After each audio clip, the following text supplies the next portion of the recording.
Muy bienvenidas, amables oyentes, a este su programa Diálogo Bíblico. Con ustedes el pastor Juan Millenado.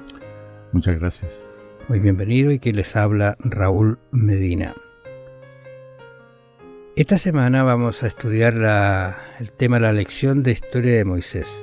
Queremos recordar a nuestros auditores que estamos estudiando un libro, no propiamente tal un libro, sino los 4 discursos que Moisés hizo como despedida después de estar 40 años en el desierto. Interesante eso, ¿eh? Cómo reflexionó con el pueblo. Y de esa parte vamos a empezar ahora con la lección de historia de Moisés. ¿Qué nos puede contar Moisés en su primer discurso? Fíjate que Pablo, no sé si tienes tú allí, Pablo, hablando a la iglesia de Corintio, hace una expresión bien interesante que la hemos conversado nosotros en otras oportunidades.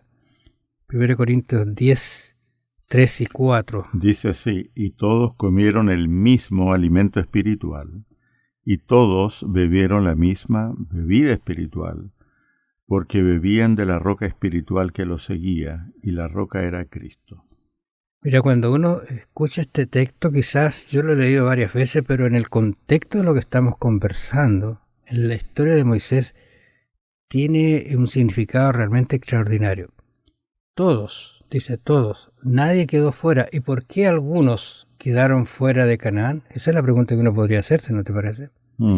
¿Por qué algunos no entraron? El mismo Moisés, fíjate, haciendo un análisis muy personal, ¿por qué Moisés quedó fuera? Cuando él anhelaba entrar en la tierra, ¿te fijas? Pero aquí dice todos tuvieron la bendición de Dios. Hay un autor que creo que lo repetí yo, que menciona que este libro es un libro que muestra el amor de Dios. Y cuando ve todo lo que hicieron en el camino, lo que hizo Jehová con ellos, ¿es el amor de Dios? ¿O la misericordia, que es algo muy similar? Interesante, ¿no te parece? Sí, bueno, en relación a la jubilación de Moisés, que podríamos llamarlo así en términos actuales, Moisés no sabía que había algo mejor preparado para él, más allá de que estar en una tumba un breve tiempo. Él fue llevado a los cielos y después vino a confortar, vino a animar a Cristo en su éxodo, en su viaje a Jerusalén.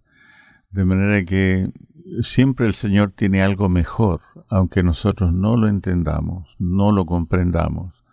Siempre el Señor decide por lo mejor, en algo que excede mucho más nuestras expectativas y menos aún lo que merecemos, porque la verdad que no merecemos nada, pero el Señor siempre nos trata conforme a su misericordia, no conforme a nuestros méritos. El caso de Moisés no es una excepción. Ahora, el libro de Moisés, los 5 libros de Moisés, especialmente este que estamos estudiando, es un libro extraordinario. Yo le pediría a los oyentes que usted echara una leída al libro así para tener un contexto general.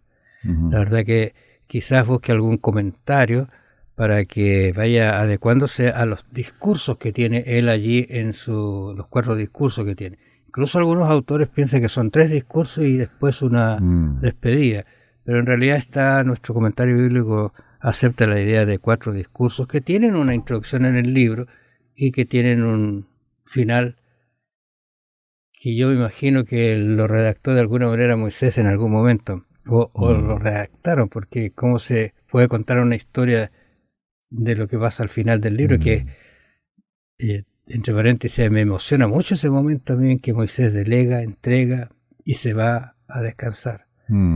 Pero a descansar para recibir un premio, la verdad. Ahora, ¿qué pasa allí el ministerio de Moisés?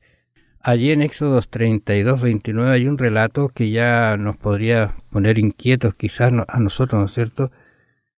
Éxodo 32, ¿qué dice Éxodo? ¿De qué está hablando? ¿Qué es lo que está expresándose allí? Entonces Moisés dijo: hoy os habéis consagrado a Jehová, pues cada uno se ha consagrado en su hijo y en su hermano, para que él dé bendición hoy sobre vosotros. Es el primer texto.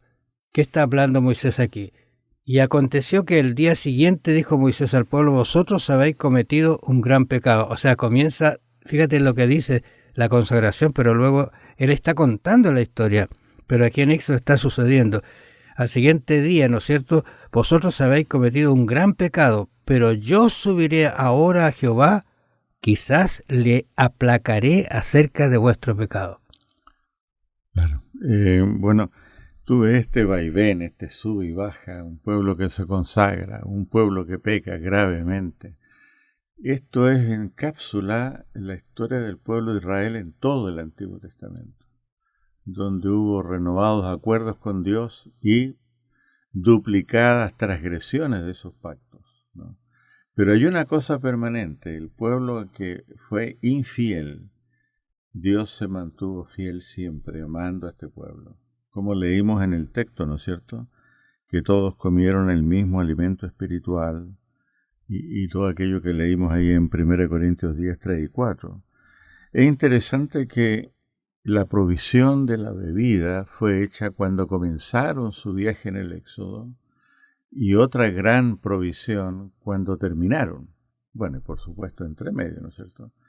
Pero fueron hechos destacados al principio y al final, lo que destaca que de principio a fin la presencia de Dios estuvo con ese pueblo. De otra manera no hubieran podido llegar sino hasta unos poquitos kilómetros. Así que esta teología interesante de la presencia de Dios es algo que hay que destacar acá, sin importar las actitudes, las fidelidades o infidelidades del grupo.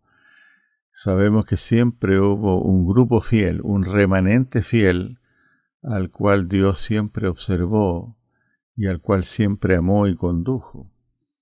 Ahora, en esta conversación que está teniendo Moisés, está sucediendo el hecho allí en Éxodo, él dice que entonces volvió Moisés, después de hablarle al pueblo de lo que habían hecho, volvió Moisés a Jehová y dijo, te ruego. Interesante esa forma que tiene tan íntima, tan personal, tan sentida. Te ruego que, pues, este pueblo ha cometido un gran pecado, porque se hicieron dioses de oro. Estamos hablando de un material muy fino, muy bueno, muy aceptable, pero eran dioses de oro. Dice, que perdones ahora su pecado, y si no, ráeme ahora de tu libro que has escrito. ¿Qué está diciendo Moisés? Está es muy implicada grave. una palabra aquí crucial, que es cargar. Ajá. Moisés está queriendo cargar con esta responsabilidad. Él era inocente de este hecho, de adorar un becerro de oro, pero sin embargo él decide, digamos, enfrentar al Dios eterno a nombre de este pueblo, pidiendo que los proteja o los perdone. Así que finalmente es un anticipo, esta actitud de cargar los pecados, es un anticipo de lo que el cielo entiende que es la única manera, la última instancia de lidiar con el problema del pecado. Cualquier pecado puede ser perdonado si hay alguien que asume vicariamente esa posición, y en este caso es un anticipo de Cristo que llevó todos nuestros pecados. Moisés es un tipo de Cristo. Exactamente, y me vino a la mente cuando tú mencionabas esto, el concepto de cargar, cuando se refiere a Cristo, que Él cargó el pecado de todos nosotros.